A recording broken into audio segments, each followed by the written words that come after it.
ఇక్కడ ఎన్ని డయాగ్రామ్స్ ఇచ్చాడంటే వాడు 5 డయాగ్రామ్స్ ఇచ్చాడు. వాడు 5 డయాగ్రామ్స్ ఇచ్చినా కూడా ఇక్కడ నార్మల్ ట్రయాంగిల్ ఒకటి ఇచ్చాడు, ఇక్కడ ఒక రైట్ యాంగిల్ ట్రయాంగిల్, ఇక్కడ ఒక రైట్ యాంగిల్ ట్రయాంగిల్, ఇక్కడ అబ్ట్యూజ్ యాంగిల్ ట్రయాంగిల్ ఒక అధిక కోణ త్రిభుజం ఇచ్చాడు, తర్వాత ఇక్కడ ఇంకొక రైట్ యాంగిల్ ట్రయాంగిల్ ఇచ్చాడు. మొత్తం ఎన్ని ట్రయాంగిల్స్ ఉన్నాయంటే 1 2 3 4 5 అలా మొత్తం 5 ట్రయాంగిల్స్ రావాలి. ఫస్ట్ నార్మల్ ట్రయాంగిల్ ఐడెంటిఫై చేద్దాం. నార్మల్ ట్రయాంగిల్ ఎక్కడ ఉంది అంటే నార్మల్ ట్రయాంగిల్ ఇక్కడ ఉంది. Okay, by chance first diagram రావచ్చు.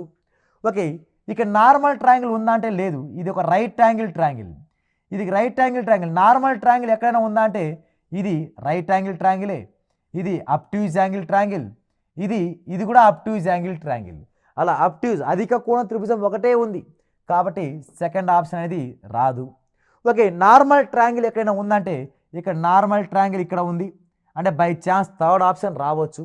లాస్ట్ ఆప్షన్లో నార్మల్ ట్రయాంగిల్ మధ్యలో ఉంది. ఓకే, ఇలా వస్తే ఫస్ట్ ఆప్షన్ రావచ్చు, సి రావచ్చు, డి రావచ్చు. వీటిలో ఏది రైటో చూద్దాం.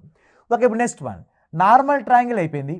ఎన్ని రైట్ యాంగిల్ ట్రయాంగిల్ 1 2 3 3 లంబకోణ త్రిభుజాలు ఉండాలి.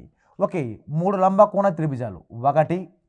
నెక్స్ట్ ఇది త్రిభుజం అవుతుందా అంటే ఇది త్రిభుజమే ఏర్పడదు, ఇది త్రిభుజం కాదు కాబట్టి ఫస్ట్ ఆప్షన్ రాదు. నెక్స్ట్ థర్డ్ ఆప్షన్ తీసుకుంటే ఇక్కడ లంబకోణ త్రిభుజం. ఓకే, ఇది ఒక అధిక కోణ త్రిభుజం, మళ్ళా ఇది కూడా ఒక లంబకోణ త్రిభుజం, ఇది ఒక లంబకోణ త్రిభుజం. అలా మొత్తం ఎన్ని త్రిభుజాలు అంటే 1 2 3 4 4 త్రిభుజాలు కూడా కండిషన్ సాటిస్ఫై అయినాయి. ఓకే, లాస్ట్ ఆప్షన్లో చూద్దాం. ఇక్కడ ఒక లంబకోణ త్రిభుజం మాత్రమే ఉంది, ఇక్కడ ఒక అధిక కోణ త్రిభుజం ఉంది, ఒక లంబకోణ త్రిభుజం ఉంది. కానీ ఇది త్రిభుజమా అంటే ఇది లాస్ట్ భాగం అనేది త్రిభుజం అనేదే కాదు, అదొక చతుర్భుజం కిందికి వచ్చింది.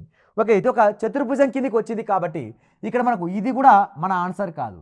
అంటే 4 త్రిభుజాలు ఏ ఆప్షన్లో దాగి ఉన్నాయంటే ఈ 4 త్రిభుజాలు సి థర్డ్ ఆప్షన్లో మాత్రమే దాగి ఉంది.